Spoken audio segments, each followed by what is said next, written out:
You know, I'm never one for moral victories, but I'm really proud of the way our players competed today. With the number 20 team in the country, a team that just presses for 40 minutes and is relentless with their press, with their pressure. I thought our players really learned from the first time we played them. You know, we are going to make mistakes against that type of pressure. They're unpredictable in some of the things that they do and how they press, and then they play a zone and they match up and go man. And coming into this game, we felt a little bit better about how our players prepared, understood what they do, and you know, through the third quarter, it was a 3-point game, and then a 10-second call that ended up into a technical. And Jasmine Whitney shortly thereafter picking up her fourth foul and taking her off the floor changed the whole complexion of the game. And just a disappointing fourth quarter overall for us. But Syracuse capitalizes on when a team makes a mistake, and they're very talented with Alexis Peterson and Brittany Sykes, and they have a great supporting cast. And it was a tough game, but I'm proud of the way our players continued to battle when there were things out of their control throughout that game that they had no control over, and just kept fighting.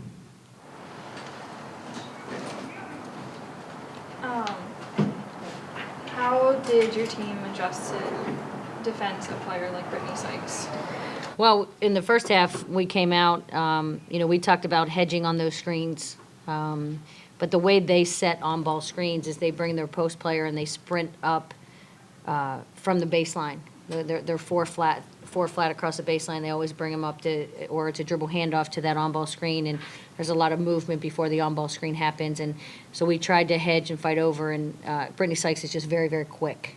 And, you know, once she got going, I think she hit her first 4 shots. You know, we just talked about fighting over, getting up. We switched Callista Walters on to Day because she's our best player at hedging, and trying to get up and not allow Peterson or Sykes to turn the corner on those on-ball screens. And then we went to denying her and trying not to let her touch the ball and take her out of the equation somewhat.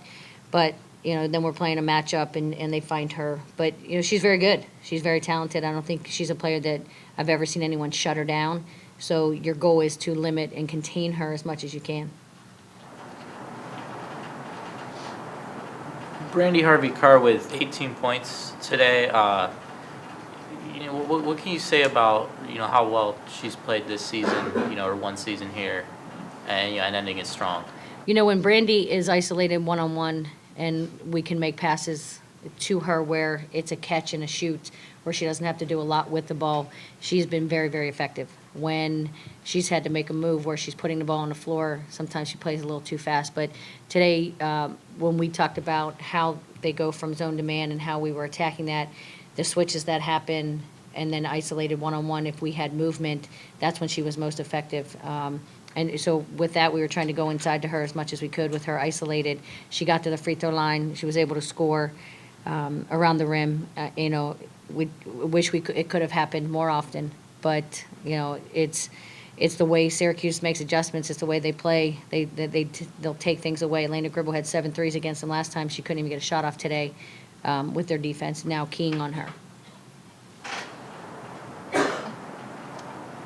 Syracuse had 18 offensive rebounds to Pitt's 2. What do you think that says about their offensive play and Pitt's offensive play? That's how they score. Syracuse scores 3 ways: transition, off of steals, creating turnovers, and offensive rebounds. That's the majority of their points.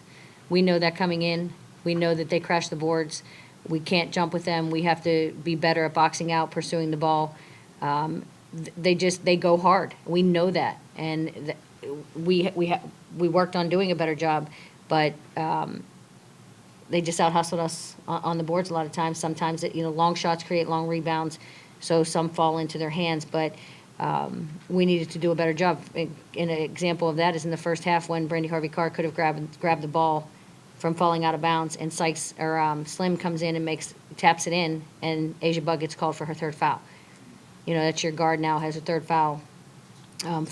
We were in foul trouble, and we had to play players with 2 fouls. Unfortunately, Asia picks up her 3rd. So the first possession into the third quarter, Asia picks up her 4th foul and goes to the bench. And it just, the game has changed.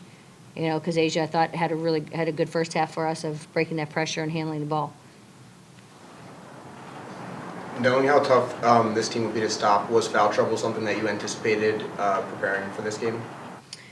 You just never know. I mean, you hope it's not, and that's why we talked about hedging so that our post players are coming up and our guards not having to fight over that screen and initiating contact on trying to fight over those screens.